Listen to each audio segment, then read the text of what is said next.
Students, psychology of learning के इस तीसरे वीडियो में मैं आपका बहुत बहुत स्वागत करता हूं।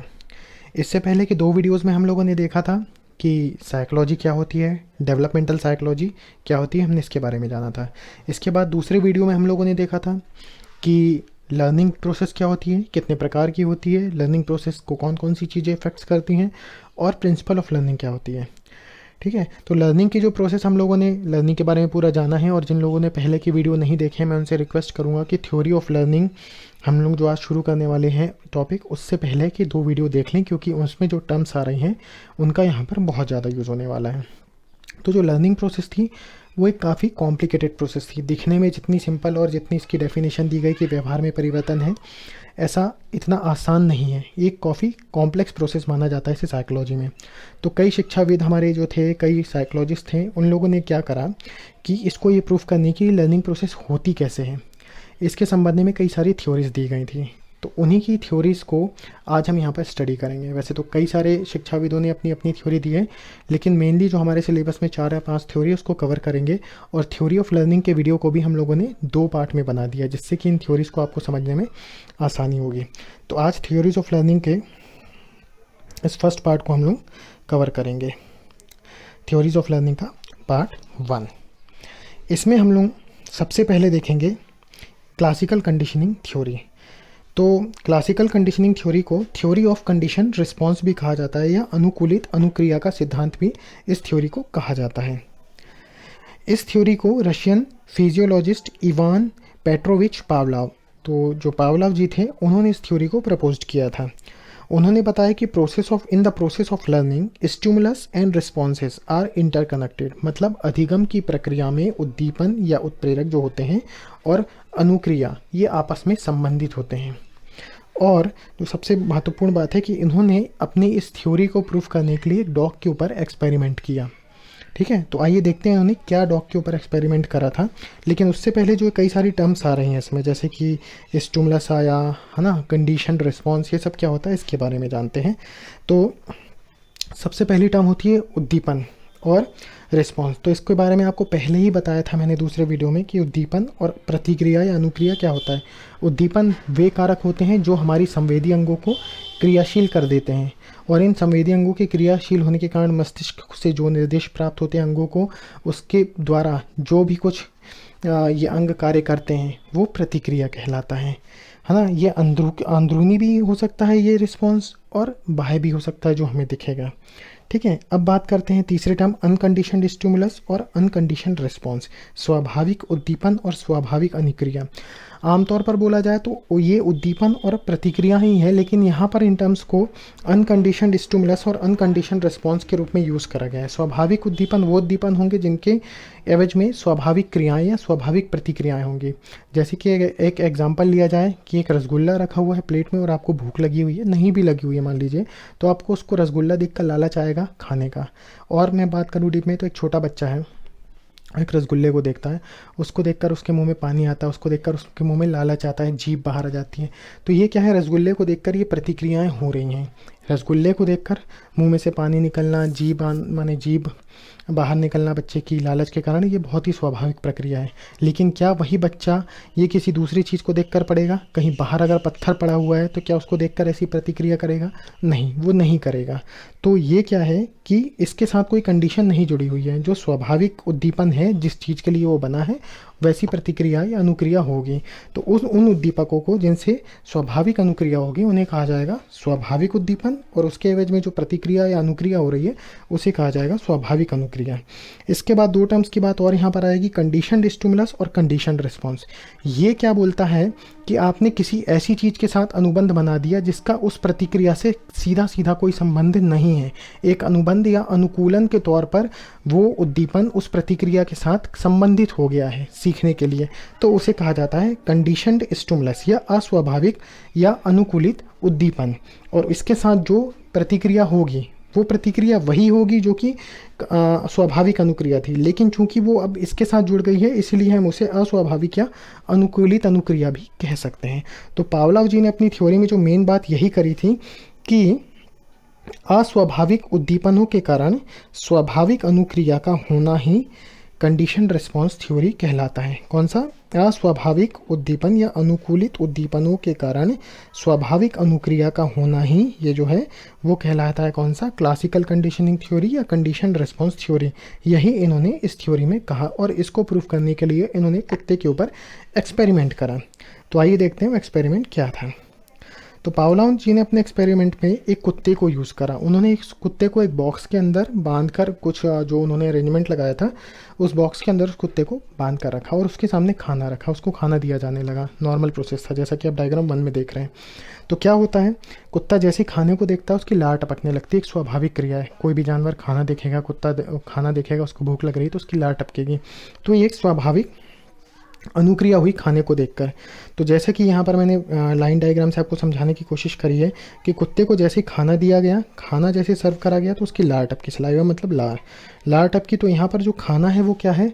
अनकंडीशनड स्टिमुलस मतलब अस्वाभाविक उद्दीपक, वो कारक है जिसके कारण लार टपकना है। स्वाभाविक उद्दीपन, माफ़ कीजिएगा, स्वाभाविक नहीं, स्वाभाविक उद्दीपन। अनकंडीशनड मतलब स्वाभाविक, जिसके साथ कोई कंडीशन नहीं जुड़ी हुई है। तो स्वाभाविक उद्दीपक है यहाँ पर खाना, जिसके कारण लार टपकी, तो स्वाभाविक प्रतिक्रिया होना है। तो ये अनकंडीशनड रिस्पॉन्स हुआ। दूसरे केस में आपने देखा कि उस कुत्ते के सामने घंटी बजाई जा रही है और कुत्ता कोई रिस्पॉन्स नहीं कर रहा है। क्लियर है, क्योंकि घंटी यहाँ पर घंटी का कुत्ते की लार टपकने के साथ या कुत्ते की प्रतिक्रिया के साथ कोई संबंध नहीं है, लार टपकने की प्रतिक्रिया के साथ, तो ऐसा कुछ भी नहीं हुआ। तीसरा, उन्होंने अपने एक्सपेरिमेंट को प्रूव करने के लिए क्या करा? पहले बेल बजाई और उसके बाद कुत्ते को खाना दिया। ऐसा कई दिनों तक करा। पहले घंटी की आवाज़ सुनाई दी गई, उसके बाद कुत्ते को खाना परोसा गया। अगेन खाने को देखकर कुत्ते की लार टपक रही थी। अच्छा, उन्होंने अपने बॉक्स में ये सब अरेंजमेंट कर रखे थे कि लार की मात्रा कितनी निकल रही है क्या, क्योंकि साइंटिफिक तौर पर उनको अपना प्रयोग प्रूफ करना था। तो थर्ड जैसे डायग्राम में आप देख सकते हैं कि यहाँ पर बेल बजाई गई, बेल बजाने के बाद कुत्ते को खाना दिया गया और कुत्ते की लार वही खाना देखकर लार टपकेगी, स्वाभाविक प्रतिक्रिया हो रही थी। ठीक है, तो यहाँ पर बेल को था एक कंडीशन रिस्पॉन्स डाला। हमने जानबूझकर यहाँ बेल को इंट्रोड्यूस करा है, कंडीशन बनाई है कि हम पहले बेल बजाएंगे और उसके बाद ही खाना दिया। तो बेल यहाँ पर कंडीशन स्टिमुलस बना। ठीक है, फूड वही है आपका अनकंडीशनड स्टिमुलस और लार का टपकना जो कि अनकंडीशनड रिस्पॉन्स मतलब स्वाभाविक अनुक्रिया। इसके बाद ये प्रयोग कई दिनों तक चला गया। इसके बाद क्या हुआ? एक दिन घंटी बजाई गई लेकिन कुत्ते को खाना नहीं दिया गया, लेकिन देखा गया कि कुत्ते की लार फिर भी टपकी है। तो इस केस में जब कुत्ते की लार केवल घंटी बजने से ही टपक रही है, माफ़ कीजिएगा यहाँ फूड ना होकर ये बेल होना चाहिए था, ये बेल है। ठीक है, तो जब बेल बजाई, बेल के कारण भी कुत्ते की सलाइवा निकल गई और उन्होंने उसको मेजरमेंट करके पाया कि उस केस में जबकि खाने के सामने कुत्ते की लार निकलती है और घंटी बजाने के बाद इस प्रयोग को दोहराने के बाद लार की जो मात्रा है वो बराबर या उससे ज़्यादा या लगभग वही निकली। तो इस तरीके से उन्होंने प्रूफ करा कि ये जो बेल है, जिसको हम लोगों ने बोला कंडीशनड स्टिमुलस, ये माफ़ कीजिएगा अनकंडीशन नहीं, कंडीशनड स्टिमुलस है। तो ये जो बेल है आपका, जो कंडीशनड स्टिमुलस है, उसके कारण भी लार का निकलना होता है, जो कि आपका है अनकंडीशनड रिस्पॉन्स या कंडीशनड रिस्पॉन्स भी बोल सकते हैं इस केस में इसको। तो ये इन्होंने प्रूफ कर दिया कि कंडीशन रिस्पॉन्स के द्वारा भी हम, कंडीशनड स्टिमुलस के द्वारा भी हमारी कंडीशन रिस्पॉन्स या अनकंडीशनड रिस्पॉन्स होता है। इसको उन्होंने प्रूफ करके बताया और सीखने में इसका बहुत ज़्यादा महत्व है। अब बात करते हैं कि पावलोव जी के एक्सपेरिमेंट से संबंधित हमसे क्या क्वेश्चन किए जा सकते हैं। सबसे जटिल क्वेश्चन तो यहीं से बनते हैं कि पावलोव जी ने जो एक्सपेरिमेंट करा था उसमें स्टिमुलस कौन कौन से हैं। तो जैसा कि मैंने आपको पहले बताया कि जो फूड है वो क्या है, अनकंडीशनड स्टिमुलस, और बेल है वो है कंडीशनड स्टिमुलस। ये आपको याद रखने वाली बात है। ठीक है, बेल है वो है कंडीशनड स्टिमुलस, जिसको बोलेंगे अनुकूलित उद्दीपक या अस्वाभाविक उद्दीपक। खाना क्या है? स्वाभाविक उद्दीपक। लार का टपकना क्या है? ये अस्वाभाविक अनुक्रिया भी है और स्वाभाविक अनुक्रिया भी है। आप अगर किसी भी ऑप्शन में पूछा जाए अनुक्रिया, दोनों ही केसेस में क्या होगा? लार का टपकना या सलाइवा होगा। तो ये पावलोव जी का एक्सपेरिमेंट इन्होंने करा था। ये जो हुआ है यहाँ पर पीपीटी बनाने में थोड़ा सा मिस्टेक हुआ था, उसको मैंने क्लियर करा है। यहाँ पर भी आप रखेंगे बेल जो है वो कंडीशनड स्टिमुलस है। ठीक है, अनकंडीशन नहीं, वो है कंडीशनड स्टिमुलस। तो आई होप कि पावलोव की थ्योरी आपको समझ में आई होगी। और भी बात करेंगे इसके बारे में आगे। चलिए आगे देखते हैं दूसरी थ्योरी जो है ट्रायल एंड एरर थ्योरी, जिसको बोला जाता है प्रयास और त्रुटि सिद्धांत।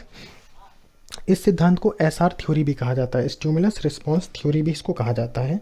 इसे प्रपोज करा था एडवर्ड ली थॉर्नडाइक जी ने, इसको प्रपोज करा था। ठीक है, उन्होंने बताया कि लर्निंग का मतलब है कनेक्शन। ये कनेक्शन किस किस चीज़ों का होगा? स्टिमुलस का और रिस्पॉन्स का। तो स्टिमुलस और रिस्पॉन्स का कनेक्शन ही लर्निंग कहलाता है।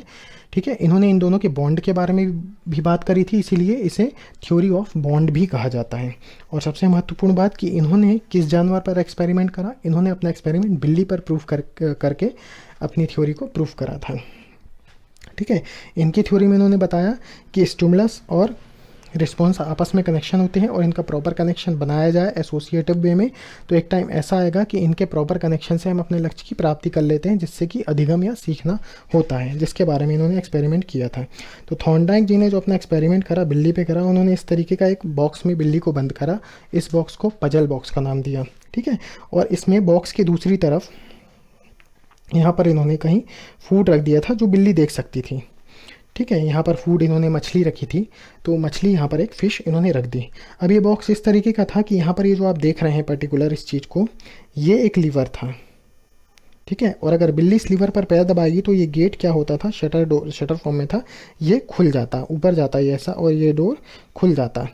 तो इन्होंने क्या करा, जब खाना बिल्ली के सामने रख दिया, यहाँ पर बिल्ली भूखी थी, है ना, उसको एक ड्राइव मिला। किस चीज़ से? उसको भूख से ड्राइव मिला कि मेरे को खाना खाना है। सामने उसको एक रिवॉर्ड रखा हुआ था। यहाँ पर कुछ शब्दों की मैं बात कर रहा हूँ, इन पर गौर करिएगा। ड्राइव थी, वो चालक था जिसने बिल्ली को प्रेरित करा कि हाँ मुझे कुछ उछल कूद करनी पड़ेगी तभी ये मछली मैं खा पाऊँगा। वो ड्राइव क्या था? वो भूख थी। और सामने जो मछली रखी थी वो रिवॉर्ड था। ठीक है, या सीधी सी मैं बात बोलूँ कि ये जो मछली रखी हुई थी ये एक उद्दीपक का काम कर रही थी। ठीक है, ये एक स्टिमुलस का कार्य कर रही थी, जिसके कारण बिल्ली मूवमेंट कर रही थी, और बिल्ली के मूवमेंट क्या थे? रिस्पॉन्सेस थे। तो इस एक्सपेरिमेंट को जब पहली बार करा तो बिल्ली ने कुछ देर बाद इधर उधर पैर रखने के बाद इस बटन पर पैर रख दिया, इस वाले, और ये दरवाज़ा खुल गया और बिल्ली ने मछली खा ली। ठीक है, दूसरी बार भी इस प्रयोग को करा गया, तीसरी बार करा गया, चौथी बार करा। कई बार इस प्रयोग को करने के बाद क्या हुआ कि बिल्ली डायरेक्ट इस लीवर पर पैर रखती, बॉक्स को खोलती और मछली को आकर खा लेती। तो इस केस में यहाँ पर जो फिश है ये एक स्टिमुलस है, या जो फूड था वो एक स्टिमुलस का कार्य कर रहा था, और बिल्ली के जो मूवमेंट थे वो रिस्पॉन्सेस थे। बिल्ली के मूवमेंट को ही रिस्पॉन्स कहा गया है। और चूंकि यहाँ पर सीधा सीधा कनेक्शन दिखाया गया है स्टिमुलस और रिस्पॉन्सेस को किस तरीके से यूज़ करके बिल्ली ने अपने लक्ष्य की प्राप्ति करी, इसीलिए इसको स्टिमुलस रिस्पॉन्स थ्योरी भी या एसआर थ्योरी भी कहा जाता है। अब इस थ्योरी में अगर पूछने वाले क्वेश्चन की बात करें कि थॉर्नडाइक जी के एक्सपेरिमेंट से रिलेटेड क्या क्वेश्चन आ सकते हैं, तो पहला यही होता है कि उन्होंने किस जानवर को प्रयोग करा। ठीक है, इस एक्सपेरिमेंट में बिल्ली के सामने क्या उत्प्रेरक था, तो वो था मछली या खाना। इसके बाद इसमें जो रिस्पॉन्स था वो क्या था, तो उन्होंने बताएंगे कैट के मूवमेंट थे। ठीक है, ट्रायल एंड एरर थ्योरी को, प्रयास और भूल थ्योरी को और किस नाम से जाना जाता है, तो एसआर थ्योरी के नाम से जाना जाता है। किसने इस थ्योरी का प्रतिपादन करा? थॉर्नडाइक जी ने इस थ्योरी का प्रतिपादन करा। अब थॉर्नडाइक जी ने जब इस थ्योरी को बनाया, इसके साथ इन्होंने सीखने के कुछ नियम भी बनाए, जिन्हें लॉ ऑफ लर्निंग भी कहा जाता है, और एक तरीके से इसके रिजल्ट्स के फॉर्म में उन्होंने उसको सामने रखा। कई लोगों ने और भी जो एक्सपेरिमेंट करे थे थ्योरीज ऑफ लर्निंग बनाने के लिए या लर्निंग की थ्योरी देने के लिए, उनके रिजल्ट भी कहीं ना कहीं मैच खाते थे। तो मेनली थॉर्नडाइक जी ने जो दिए थे वो 3 लॉ दिए थे, law of readiness, law of frequency और लॉ ऑफ इफेक्ट। इनके बारे में हम सबसे पहले बात करेंगे, और बाकी जितने भी नियम हैं वो सेकेंडरी नियम कहलाते हैं। ये 3 प्राइमरी नियम कहलाते हैं। तो सबसे पहले बात करेंगे लॉ ऑफ रेडीनेस, या जिसको बोलेंगे तत्परता का नियम। तो ये एक सिंपल नियम है कि प्रशिक्षु अगर अनिच्छुक है या अनिच्छुक है कुछ सीखने के लिए तो उसे सिखाया नहीं जा सकता। हिंदी में इसे तत्परता या प्रस्तुतता का नियम कहा जाता है। ठीक है, तो इसमें ये बोला गया कि अगर प्रशिक्षु सीखने के लिए तैयार नहीं है तो उसे नहीं सिखाया जा सकता। तो प्रशिक्षक को क्या करना पड़ेगा? एक ऐसा वातावरण तैयार करना पड़ेगा कि भाई प्रशिक्षु सीखने के लिए तैयार करें। उसे मोटिवेशन देना पड़ेगा, उसे कोई रिवॉर्ड का लालच देना पड़ेगा, उसका इंटरेस्ट जगाना पड़ेगा, उसकी उस चीज़ में इंटरेस्ट जगाना पड़ेगा, उसकी रुचि को जागृत करना पड़ेगा। जैसे कि अपने एक्सपेरिमेंट में थॉर्नडाइक जी ने क्या करा था, बिल्ली के सामने मछली रखा था। उसको भूख तो लग रही थी, लेकिन वो पिंजरे से बाहर क्यों आता अगर उसे खाना नहीं मिलता, कोई इंटरेस्ट नहीं मिलता। तो यहाँ पर जो एक्सपेरिमेंट था इससे उन्होंने लॉ ऑफ रेडीनेस को प्रूफ करा। दूसरा होता है लॉ ऑफ फ्रीक्वेंसी, जिसे कहा जाता है अभ्यास का नियम या पुनरावृत्ति का नियम। तो इन्होंने बताया कि किसी विशेष प्रक्रिया को आप बार बार बार बार दोहराएंगे तो एक आदत बन जाएगी। तो हमें इस चीज़ का ध्यान रखना पड़ेगा कि अगर हम किसी चीज़ की पुनरावृत्ति कर रहे हैं तो उसमें से गलतियों को लगातार हम रेक्टिफाई करते जाएं। जैसा कि बिल्ली कर रही थी, बार बार करने के बाद जब एक बार उसका पैर लीवर पर दबा, दूसरी बार कम प्रयासों में, तीसरी बार और कम प्रयासों में, और एक बार ये जाकर एक आदत सी बन गई कि बिल्ली सीधा लीवर पर पैर दबाती, बाहर आती और मछली को खा जाती। ठीक है, तो अगर ये एक इसका नेगेटिव इफेक्ट भी हो सकता है लर्निंग में कि अगर आप गलतियों को नहीं हटाएंगे या गलत चीज़ों के साथ प्रशिक्षु को सिखाते जाएंगे तो वो क्या करेगा, उन गलतियों को सीखता जाएगा। तो हमें फ्रीक्वेंसी को करते टाइम इस चीज़ का ध्यान बरतना है कि गलत चीज़ के अभ्यास से उसे बचाना है। ठीक है, तीसरा होता है प्रभाव का नियम या जिसे कहा जाता है लॉ ऑफ इफेक्ट। ठीक है, इसको संतुष्टि और संतोष या सुख के नियम के रूप में भी जाना जाता है, दर्द भी बोल सकते हैं, जाना जाएगा। इसमें सीधी सी बात है कि कोई भी लर्निंग जो हमको सीखने में कोई रिवॉर्ड देती है, जिसको सीखने में हमको मज़ा आता है, जिसको सीखने में हमको संतोष प्राप्त होता है, उसे हम जल्दी सीख लेते हैं। और वो लर्निंग या वो थ्योरी जिसको सीखने में कुछ हमको रिवॉर्ड नहीं मिलता है, वो हम भूल जाते हैं या उसको हम भूल जाते हैं। ठीक है, तो इसे बोलेंगे लॉ ऑफ इफेक्ट या प्रभाव का नियम। ठीक है, तो ये 3 थे मुख्य नियम। जैसे इस केस में जो लॉ ऑफ इफेक्ट की मैं बताना भूल गया आपको कि बिल्ली को रिवॉर्ड मिला था, तो बिल्ली के लिए वो प्रभाव का काम कर रहा था कि बिल्ली को कुछ इनाम मिला, बिल्ली को कुछ खाने के लिए मिला, तो वो बिल्ली के लिए प्रभाव का काम किया। और अगली बार बिल्ली ने मछली को खाने के लालच में फिर से उस बटन को दबाया। तो ये 3 जो थे इसको बोलते हैं प्राइमरी लॉ ऑफ लर्निंग। और इसके अलावा कुछ सेकेंडरी लॉ ऑफ लर्निंग दिए थे जिसके बारे में जल्दी से डिस्कस कर लेते हैं। इसके बाद था law of purpose. Law of purpose को बोला जाता है उद्देश्य का नियम। ये बोलता है कि हम हर चीज़ से नहीं सीखेंगे जो हमारे लिए उपयोगी है। ठीक है, जिसका हमारे लिए तत्काल उपयोग होगा, कई बार हम उससे भी सीख सकते हैं। तो उद्देश्य बहुत ही बड़ा कारक होता है। बिल्ली को हम और कुछ भी दे सकते थे वहाँ सिखाने के लिए कि आप इस पिंजरे से बाहर आओ, लेकिन पर्टिकुलर वहाँ पर उस मछली ने काम करा, तभी उसने सीखने की कोशिश करी, नहीं तो नहीं करते। तो उद्देश्य बहुत महत्वपूर्ण रहेगा। तो कई बार आपको उद्देश्य को मॉडिफाई करना पड़ता है स्टूडेंट को सिखाने के लिए, है ना, जो उसको बताना पड़ता है बच्चे को कि आपके लिए किस तरीके से उपयोगी हो सकता है, तभी ये बच्चे सीखने का प्रयास करेंगे, तभी हमारा अधिगम सफल होगा। तो इसे कहा जाता है लॉ ऑफ पर्पस। इसके बाद होता है लॉ ऑफ मल्टीपल लर्निंग, मतलब इसको हिंदी में बोला जाता है एकाधिक सीखने का नियम। तो सीखना क्या एक विशेष निश्चित क्षेत्र तक आजकल सीमित नहीं रह गया है। एक पाठ को जब आप पढ़ाते हैं या सिखाते हैं तो उसके कई सारे दृष्टिकोण होते हैं, कई सारी सीखना उसमें हो सकता है जिसे सीखा जा सकता है। एग्जाम्पल के तौर पे बात करें कि अगर आप बच्चे को सिखा रहे हैं कि फाइलिंग प्रोसेस कैसे करी जाती है, तो वहाँ पर उसे आपने बताना पड़ेगा कि इसके साथ सेफ्टी प्रोसेस क्या है, टूल्स और इक्विपमेंट्स क्या लगेंगे, उनका किस तरीके से उसकी हाउसकीपिंग करी जाएगी। तो इसके साथ कई सारी दूसरी चीज़ें हैं जो सीख सकते हैं। तो आजकल लॉ ऑफ मल्टीपल लर्निंग प्रचलन में है और ये हमारे लर्निंग की प्रोसेस को और इफ़ेक्टिव बनाते हैं। जैसा कि इस केस में बिल्ली के केस में हुआ था कि उसे पता चल रहा था कि उसके हाथ पैरों के मूवमेंट करने के कारण पिंजरे के किस हिस्से में उसको कहाँ पर दबाना है, कहाँ से निकलना है, ये सारी चीज़ें वो समझ गई थी। अगर वो मल्टीपल मूवमेंट नहीं करती तो उसे नहीं पता चलता कि किस तरीके से मछली खाने के लिए उस लीवर पे पैर दबाना है। तो ये था लॉ ऑफ मल्टीपल लर्निंग। इसके बाद जो अगला नियम होता है वो होता है लॉ ऑफ एसोसिएशन, जिसे कहा जाता है साहचर्य का नियम या एसोसिएशन का नियम। साहचर्य का नियम कुछ खास नहीं है, सिंपल बात करता है कि हम उस चीज़ को सीखेंगे जो कि नई है, वो थोड़ा सा डिफ़िकल्ट होगा हमारे लिए सीखना, रादर देन अगर हमने कुछ उसके बारे में पढ़ा हुआ है या जाना हुआ है। तो चीज़ों को इस तरीके से जोड़कर सिखाया जाना ज़्यादा आसान रहता है। जैसे कि बिल्ली का पहला अटैम्प्ट था, उसमें उसे बहुत टाइम लगा उस पिंजरे से बाहर निकलने में, लेकिन जब दूसरी बार उसे, तीसरी बार उसे उसी प्रोसेस में डाला गया तो धीरे धीरे उसे ये समझ में आने लग गया था कि मैं इस प्रोसेस में हूँ। और तभी उसने अपने जो कि जो कि अनसक्सेसफुल अटैम्प्ट थे वो कम होते गए और धीरे धीरे वो एक ही बार में उस पिंजरे से बाहर निकलने लगी। तो अगर हम भी अपनी लर्निंग में ऐसा ही करेंगे, स्टूडेंट्स को वो चीज़ें सिखाएंगे जिनका कि पिछली चीज़ों से कोई कनेक्शन है, तो अधिगम बहुत प्रभावी होगा। इसे लॉ ऑफ एसोसिएशन कहा जाता है। इसके बाद होता है लॉ ऑफ एक्टिव पार्टिसिपेशन। अब लॉ ऑफ एक्टिव पार्टिसिपेशन का मतलब क्या होता है? लॉ ऑफ एक्टिव पार्टिसिपेशन को हिंदी में बोला जाता है सक्रिय भागीदारी का नियम।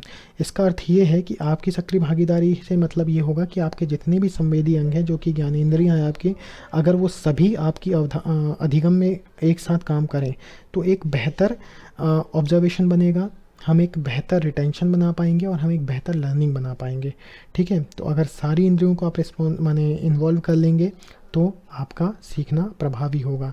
अगर मैं थॉर्नडाइक जी के एक्सपेरिमेंट के बेस पे बात करूं तो बिल्ली को अपने आँखों का मूवमेंट, पैरों का मूवमेंट, सोचना, माइंड की ये सारी चीज़ों को उसने रखा, याद रखा कि कहाँ पर उसने पैर रखा था पहले, कहाँ पर नहीं रखा था।